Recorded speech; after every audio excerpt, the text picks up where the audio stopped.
Hello, guys. So, I've been doing like a lot of research, and this rabbit hole goes deeper than I thought. I mean, it's bad.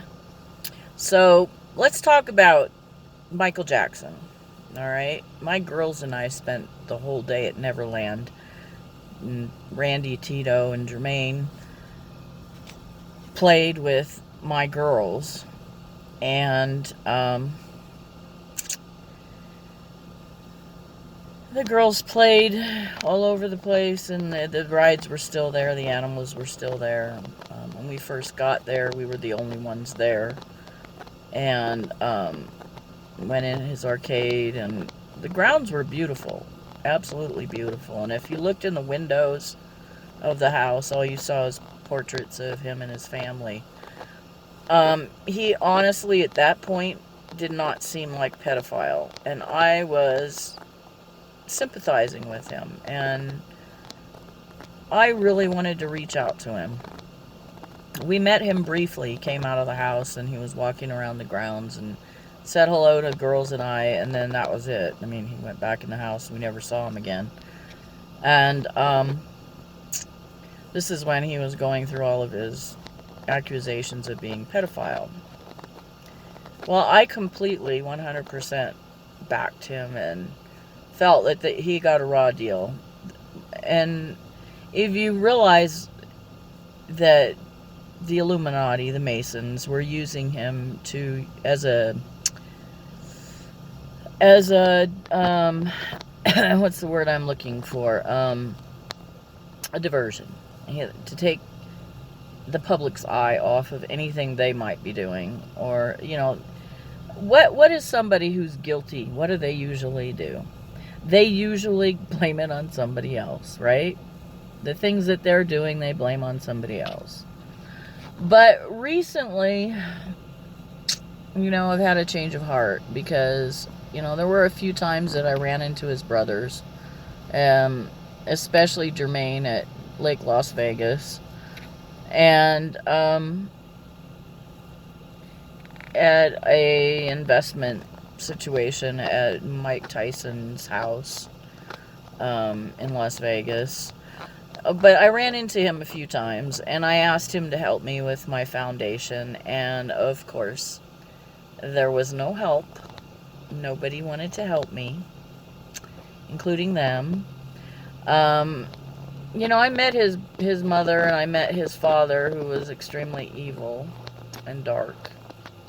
Um, anyway, met most of the family. But let's get back to the Macaulay Culkin thing. Okay, he was really good friends with Michael, and now he's coming out with this pedophile stuff with the bunny ears with Matt Cohen, and the fact that stuff's coming out about him, and he fled the country and went to Europe or whatever, um, is very interesting to me, and it kind of took me back to Michael Jackson. And I'm not so sure that Michael was innocent. Well, of course, he was a victim. His whole family was victimized by Bob Hope. If you listen to Kathy O'Brien's testimony, Bob Hope was, oh, and Bryce Taylor too. Um, Bob Hope was the Jacksons' handler, the reason why they became famous. That's not what their documentary says. But he was the one who actually pushed their career.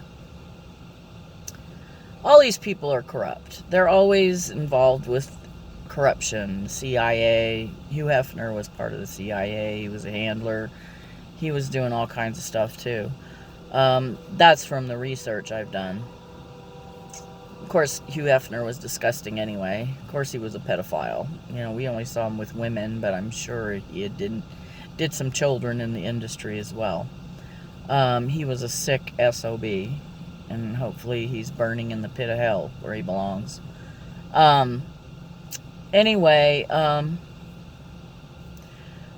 and fortunately, even though Michael and his brothers were victimized by this industry and that was the price they paid to be famous, I don't feel he was innocent anymore. He was probably part of it.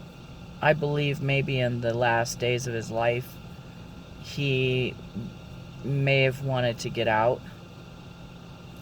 He certainly said he was tired of being controlled. But I wouldn't stick up for him anymore, because the more we go down this rabbit hole and the more that comes out, it just looks like everybody is involved, especially on the A-list level. I don't know how many B-listers are playing that game, but definitely all the A-listers. And have you ever noticed at the Academy Awards that it's always the same people that are getting the awards and making all the money? And how many people are in the audience and how many people are involved? But it's always the A-listers, always the ones in the limelight that you always see. And let's bring up Michael's children. Unfortunately, they're controlled by this satanic shit too. They're all tattooed. I know Michael really didn't want them to be part of it, and he tried hard to keep them out of it. But unfortunately, you know, they're controlled. And people that would care about them and want to keep them away from it, they would never be able to get to them. I'm sure their own mother is not able to get to them. Because once you belong to them, there's no way out. Except for them killing you because you try to get out. But, you know, the whole industry is full of evil and darkness. The world is full of evil and darkness. And it's really, really sad.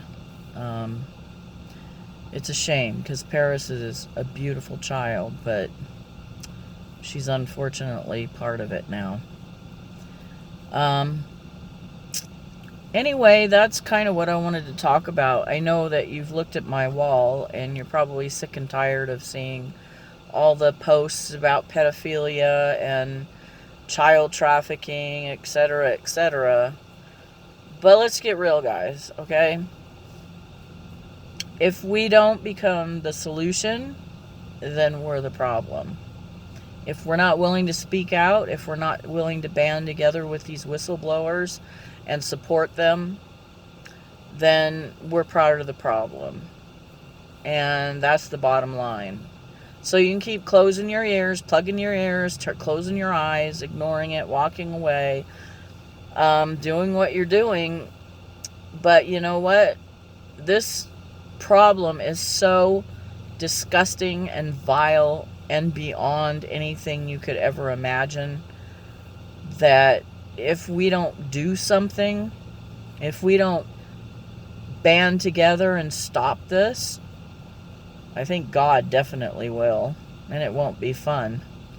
Think about Sodom and Gomorrah and what happened in the days of Noah. We're like 10 times worse than that. We are Babylon. The United States is Babylon. And it's just really, really sad. You know, if you've got children and grandchildren like I do, what future do they have? Think about that.